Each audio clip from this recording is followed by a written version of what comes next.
Hallo und herzlich willkommen auf der Aronia. Ich bin euer Drandobaki, Kapitän der Aronia. Nein, Spaß. Beim letzten Mal habe ich euch ein bisschen den Kommandostatus gezeigt. Um was es geht und so weiter, wer welche Aufgaben hat, wo welche Bereiche ist und so weiter. Jetzt schauen wir uns mal den Schiffsrücken an. Ne, wir schauen mal. Oh, cool. Ich kenne diese Schiffe übrigens noch nicht, das ist das erste Mal, aber es sieht schon mal recht cool aus. So, hier haben wir quasi die Lagerfläche, also auf diesen viereckigen Dingern kommt dann automatisch das Material, was du einsammelst, also die großen Container und so weiter. Hier haben wir jetzt keine Beschriftung und ich habe keine Ahnung, wohin das es geht. Ja, wir gehen mal hier runter. Normalerweise hast du Beschriftungen, wohin das es geht. Wir sind jetzt hier...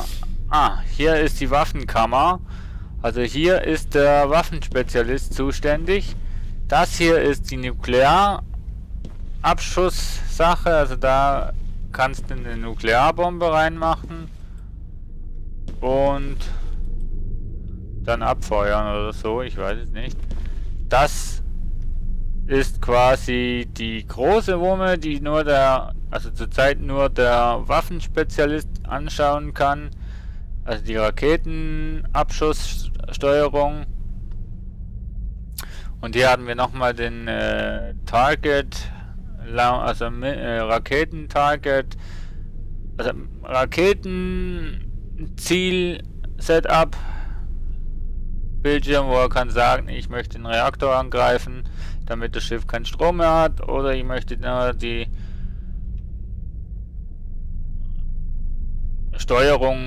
Systemsteuerungen angreifen, dass die nicht mehr funktionieren. Aber dazu muss ich nicht mehr viel sagen. Hier haben wir einfach nur ein bisschen Dekoration, sage ich mal. Hier haben wir nochmal die Ansicht, Statusansicht des Schiffes. Auch nicht wirklich schlecht, wenn man das als Waffenexperten weiß. Dann weiß man auch, oh scheiße, Schild und die Hülle ist schon beschädigt. Ich muss da noch ein bisschen mehr Gas geben, dass der andere nicht mehr zum Schießen kommt und so weiter. Ja, hier haben wir nochmal die Nuklear-Driver, wo man dann laden kann. Also ein Load-Nuklear-Dings. Ich habe hier für dieses Schiff keine Waffe geladen bzw. installiert und darum kann ich hier auch keine einlegen. So, dann kommen wir hier rüber. Hier haben wir zwei Guns. Das wäre eine Railing-Dings. Das heißt, ne, so eine Pulskanone. Und ihr seht schon, wenn man einen Abschuss gemacht hat, braucht ihr immer wieder zum Aufladen. Und die nebendran ist eine Spreadshot Turret. Also, ja, okay. Eine 3-Schuss-Kanone, wo du 3 Ladungen hast, quasi. Und auch die braucht halt quasi wieder Elektronik, um quasi das Ganze aufzunehmen. Und du kannst 360 Grad überall drehen und das ist wirklich cool. Wirklich, Leute, das ist wirklich extrem cool. Cool gemacht, also ich hatte noch nie einen Fight, aber es ist wirklich cool gemacht, muss ich sagen. Mit Shift kannst du auch näher rangehen und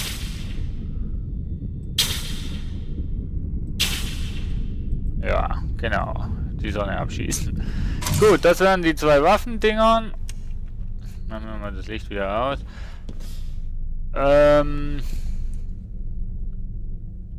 Ja, das ist jetzt ein kleines Schiff, das nur 2 Raketendinger hat, zumindest hier. Hier ist quasi der Status der Waffenkammer. Das heißt, der brennt, beziehungsweise den musste man reparieren, wenn man ihn reparieren müsste. Ja, bei dem Schiff ist es ein bisschen doof. Dann gehen wir hier lang. Ich habe keine Ahnung, wo wir hinkommen. Ja, dann kommen wir hier hin. Da sind wir beim Live-Support-Bereich. Schön mit Pflanzen für den Sauerstoff. Und hier der Sauerstoffgenerator, Erzeuger. Auch den müsste man dann auf Vordermann bringen wieder, wenn er kaputt wäre. Und hier haben wir die Raumanzüge. Und so sieht es aus, wenn man in einem Raumanzug ist. Leider kann ich keine keine First Person machen. Hier haben wir auf jeden Fall Sauerstoff und die Temperaturanzeige, die uns quasi vor Temperatur und Sauerstoffnöten beschützt. Braucht man auf Planeten, wo man keinen Sauerstoff in dem Sinn mehr hat oder einfach wo, keine Ahnung, keine Sauerstoff vorhanden ist. Und das kann alles euch der Navigator sagen, was auf dem Planeten ist, ob man da irgendwie Luft hat oder keine, wie die Atmosphäre ist und so weiter und so fort, wird alles angegeben. So, da haben wir noch mehr Lagerplatz. Ich sehe schon, das Schiff ist extrem lagerhaltig. Hier haben wir, okay, wie schon gesagt, ich kenne das Schiff nicht. Hier kommen wir zum Reaktorkern. Das ist so der Engineer-Hauptbereich. Hier haben wir auch Hypersprung-Anzeige, kann er auch von hier aus laden. Hier haben wir jetzt die Statusanzeige des Schiffes, was auch hilfreich ist. Hier haben wir die Hauptstromversorgung des Schiffes. Wenn ihr diesen rausmacht, haben wir kein Schild mehr. Also machen wir wieder rein.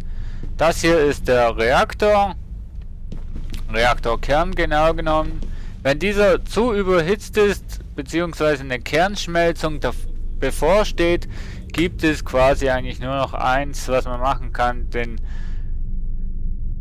Kern abwerfen und dem Piloten sagen, flieg so schnell wie möglich weit weg von diesem Kern, denn sobald er abgeworfen wurde, reagiert er immer noch, also ist nicht, man wirft ihn ab und dann ist die Gefahr gebannt. Nein, wenn er abgeworfen ist, ist immer noch die Detonation vorhanden, und wenn du nicht unbedingt drunter liegen willst, beziehungsweise ein Schiff schaden willst, müsstest du halt dann einfach mal alle Hände und Beine in die Hand nehmen und schnell irgendwie weit weg, bevor die Kernreaktion, die Kernschmelzung stattfindet. Das hier ist so quasi der Status des Kerns. Wenn beschädigt, also wenn der Kern beschädigt ist oder irgendwie die Energiezentrale beschädigt ist, dann muss man hier, sieht man, wie viel Beschädigung das der Raum abbekommen hat. Hier haben wir die Core Safety Token, das heißt die Sicherheit des Kerns, dass der nicht quasi zu viel Strom abgeben kann. Den kann man überbrücken. Jetzt kann man im Prinzip mehr Strom beziehen, als man eigentlich dürfte, beziehungsweise mehr Strom abzapfen, als der Reaktor eigentlich gibt. Das ist natürlich ein bisschen negativ. Der wird natürlich noch wärmer und heißer, der erwärmt sich noch mehr und kann noch schneller zu einer Kernreaktion kommen. Das braucht man in der Regel eigentlich nur, wenn quasi kein Strom mehr, oder beziehungsweise der Reaktor zwar extrem heiß wird, er hat so eine Sicherheitsfunktion. Wenn er zu heiß wird, schaltet er quasi automatisch alles ab. Und wenn du dann in einem Kampf bist, ist es ein bisschen blöd, wenn du genau weißt, okay, ich habe noch 2 Schüsse, die müssen sitzen, beziehungsweise noch ein Schuss, und wenn der dann wäre der andere down, dann kannst du quasi wirklich sagen, hey Engineer, mach mal die Notsicherung des Reaktors aus. Dann kann er diesen da machen und dann kannst du noch ein bisschen weiter schießen, zwar quasi, der wird zwar immer noch erwärmt, noch mehr, aber wenn du sagst, ja, ich brauche ihn nur noch 5 Sekunden, dann machst du mal schnell der schießt ihn ab und dann zack, raus, schaltet alles ab, aber die Gefahr ist ja gebannt, beziehungsweise du hast keine Bedrohung mehr auf dem Schiff und somit bist du auch nicht mehr gefährdet. Hier kannst du die Batterien manuell aufladen, beziehungsweise du kannst hier Load Full, dann hast du hier und hier kannst du quasi die Batterie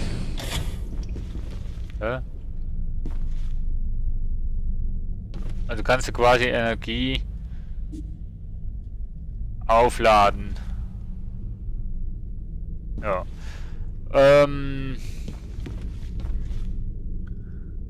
Ja.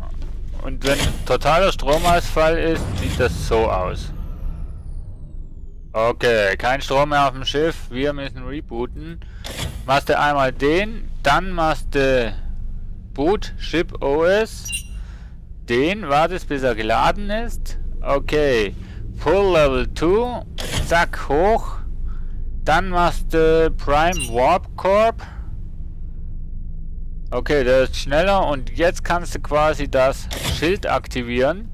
Jetzt ist aber, warum haben wir Licht? Eigentlich noch nicht alles gemacht, sondern, ja, wir gehen mal den Weg zurück. Sondern wir müssen jetzt auf die Brücke gehen, um das System nochmals zu starten. Ja, ich kenne mich schon extrem aus. Und zwar hier haben wir schon No Signal, also die Systeme sind noch down. Das brauchst du, also dieses Vorhaben brauchst du eigentlich, wenn du hier ein Virus drauf hast, wo du nicht mehr wegbekommst. Um den Virus total wegzubekommen, machst du quasi so einen Schiff-Reboot. Komplett runterfahren und dann neu aufstarten. Das heißt im Prinzip, wenn der Engineer hinten alles gemacht hat, kann im Prinzip der Navigator hier quasi das Ganze manuell starten, drückt drauf und dann läuft alles wieder. Ganz einfach eigentlich. So, wir gehen aber mal weiter. Also ich finde das Spiel extrem cool gemacht. Auch die Möglichkeiten ist recht cool. Also es gibt Laune, echt. Also, und wenn du wirklich ein richtiges cooles Team bist, dann macht das Ganze auch wirklich extrem viel Spaß. So, gut, der Reaktorraum haben wir gezeigt. Oh Gott. Wir gehen mal da lang. Hier haben wir nochmal das gleiche von vorne. Und hier haben wir... Ja, ich finde es schade, dass auf dem Schiff keine Beschriftungen da sind. Naja, hier haben wir die... Sieht ganz nach Kapitänskoje aus. Mit Wein. Ja, das ist die Kapitänskoje. Du hast hier eigentlich nur Dekoration. Du kannst hier eigentlich noch nichts machen. Aber hier wäre die Kajüte des Kapitäns mit Toilette. Wo hat er die Dusche? Okay, das ist die Toilette. Hat er eine separate Dusche? Ah, coole Sache. Naja, Dusche braucht der Kapitän nicht. Nee, der hat auch noch... Ich vermisse sowieso noch was.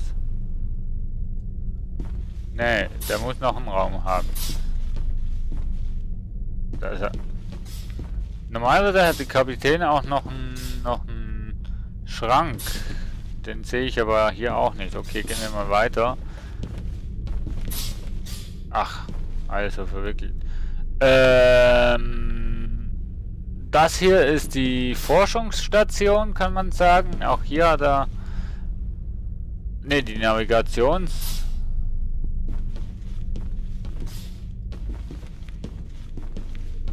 Ne, das ist die Forschungsstation. Also der Scientist ist Forscher, aber auch gleichzeitig wahrscheinlich für die Navigation zuständig. Also hier ist der Forschungsbereich mit den ganzen Sensoren und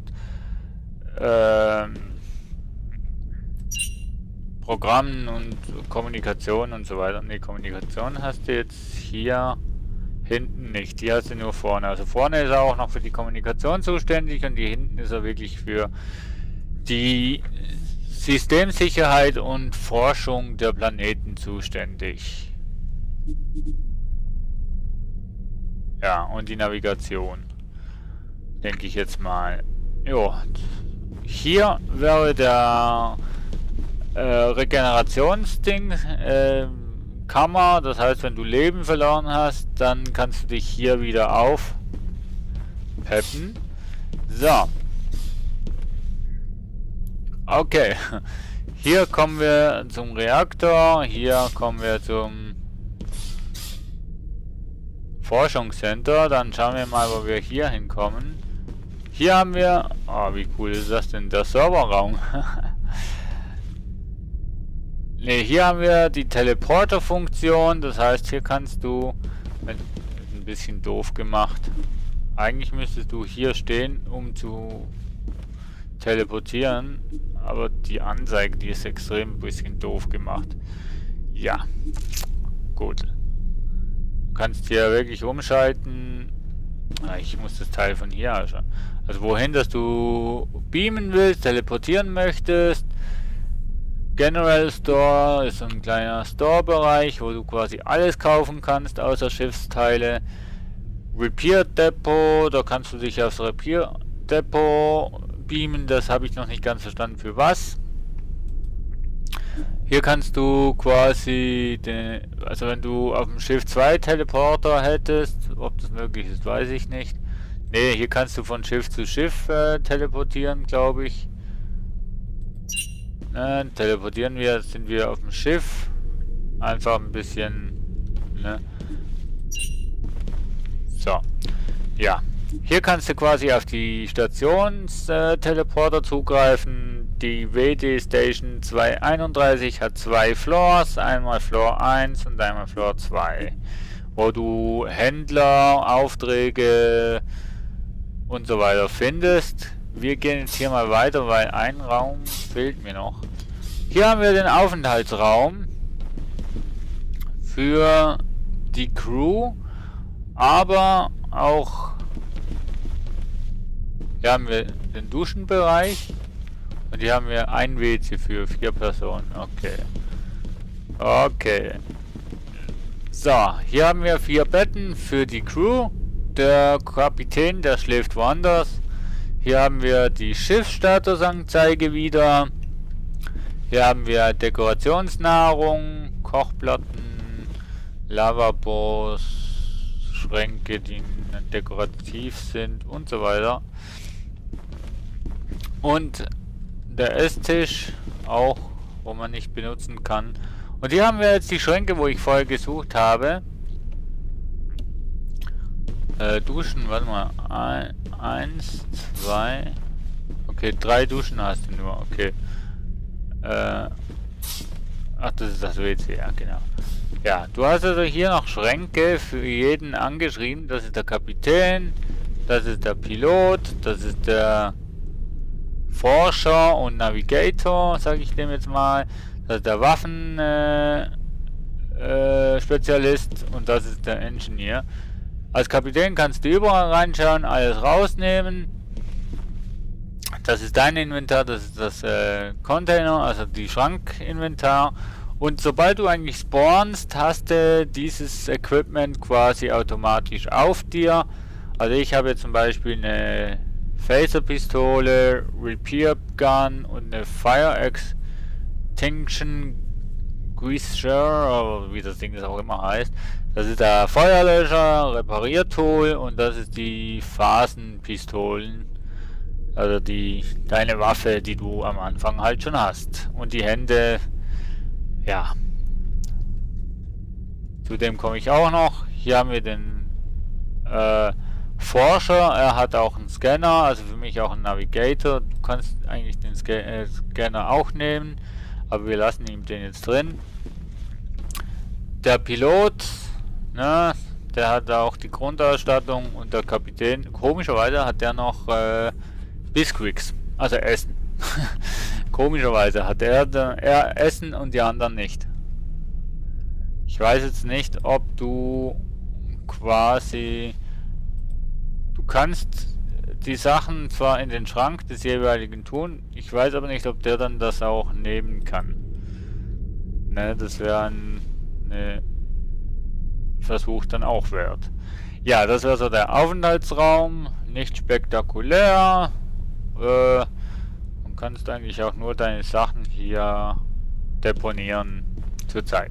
Du kannst nicht schlafen, du kannst nicht essen, hier nichts essen machen und so weiter. Das geht nicht, noch nicht. Vielleicht wird es noch implementiert. Ich weiß es nicht.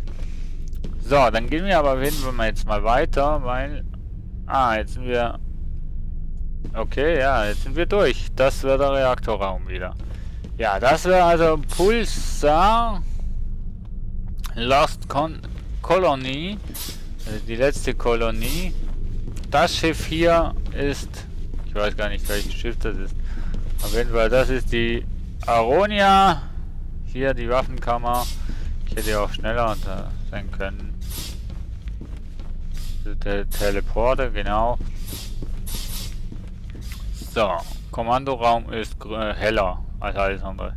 Angenehmer. Ah. So, das wäre also eben die Aronia gewesen und auch ein bisschen die Vorstellung des Spiels. Ich hoffe, euch hat es gefallen.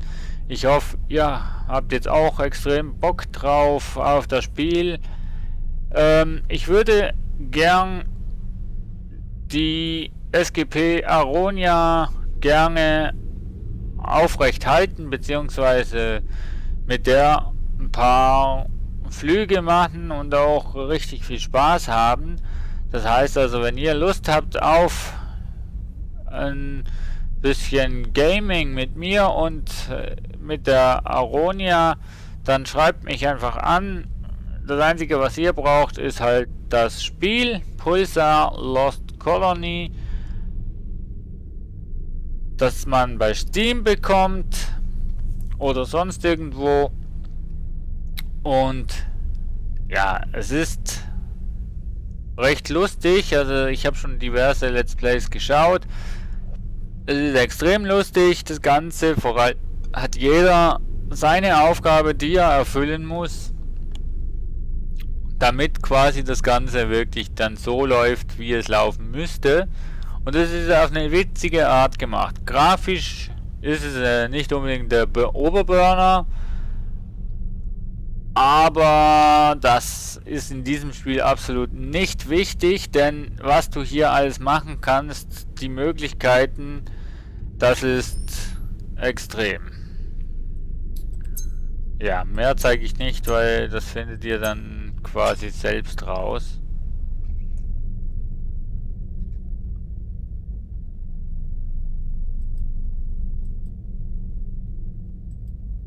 Okay.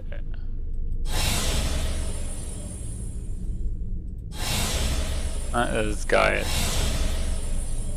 Das ist schon geil. Okay, gut. Gut, das war's. Ich nehme wieder Platz auf meinem Kapitänstuhl und sage Tschüss, bis zum nächsten Mal und ich bin gespannt, beziehungsweise ich warte auf euch. Ciao!